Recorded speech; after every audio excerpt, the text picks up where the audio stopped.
rasulillah waye zai kai inda ba kai, tunda kai ka zamo mafita na sallama ma kai. Gashi dan zama baiti yaye mini dun kai, inda ka lamunce ko gobe zana kai. Ina taima baiti ina yabo ga kai, in mekin bejanka mu haɗu zanda kai.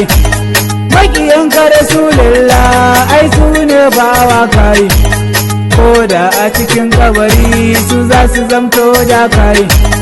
Wani kiri da munkarin su za su zo da madokai, su sha guduma babba sai sun zama musa kai. Wailin kwari na wuta mai canya kokwannin kai, ciki za a zuba su fasara su kai.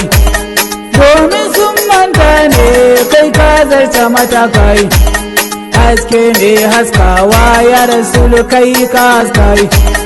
Ni dai ban da komai amma ina da kai, na yi babban samu rikon da na yi da kai.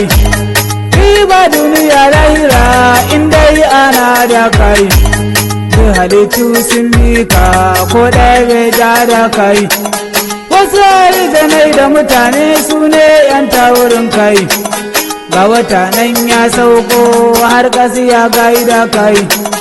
Rakuni ma ya duka har ƙasi ya gaida kai, dutse ya ke ta ƙasa ya zo ya gaida kai. Bishiya mata ta so ta zo ta gaida kai, kalamu nan yankake shi ma ya gaida kai. Gunki ma yayi magana shi ma ya gaida kai, ni ma Abdulhadi na zo na gaida kai. Allah sarkin kowa shi ma ya gaida kai, ya gaida kai.